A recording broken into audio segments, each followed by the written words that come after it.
या ओळखायच्या पद्धतीमध्ये दोन प्रकार आहेत.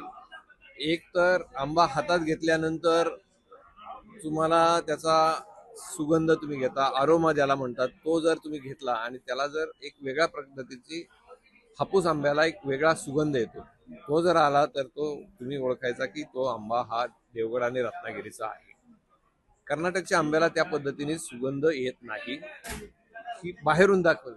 तर दुसरी एक गोष्ट अशी आहे की आंबा जर कापला तुम्ही, तर तो कापल्यानंतर देवगड रत्नागिरीचा आंबा आतमधून केशरी रंगाचा दिसेल, परंतु जर कर्नाटकचा आंबा जो आहे हा पिवळ्या रंगाचा दिसेल.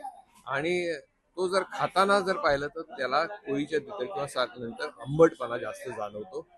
जसा रत्नागिरी आणि देवगडचा आंबा आहे, जसा सुगंध त्याचा अप्रतिम आहे, तशीच त्याची गोडी सुद्धा अप्रतिम असते.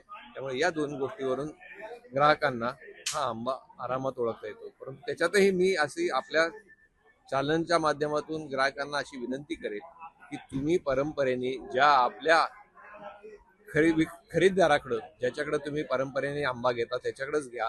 तो तुमच्यावर एवढे दिवस विश्वासाने आहे, तुम्ही त्याला सांगा किंवा मला कर्नाटकचा देऊ नको, मला देवगड रत्नागिरीचाच आंबा दे, तो तुमच्या विश्वासार्हतेप्रमाणे देईल. कारण की त्याचे जे बाजारभाव आहेत, आज जर रत्नागिरी देवगडच्या आंब्याचा जो बाजारभाव जर पाहिला तर तो 1500 ते 1800 रुपयापासून तर 3,500-4,000 रुपयापर्यंत आहे. म्हणजे 400 रुपये डझन पासून तर जवळजवळ 800 रुपये डझन पर्यंत कच्च्यामध्ये हा रत्नागिरी आणि देवगड हापूसचा आंबा आहे. आता त्याच्यामध्ये काय होतं, तुम्ही ज्यावेळेस हा कच्च्यातला दर असतो, तुमच्या चॅनलच्या माध्यमातून 1500, 1800 ते 4,000 पर्यंतची पेटी सांगितली आणि बाहेर गेल्यानंतर कधी कधी तुम्हाला 1,000 रुपयाला पण आंबा मिळतो, 1200ला मिळतो, 1500ला मिळतो, 1800ला पण मिळतो.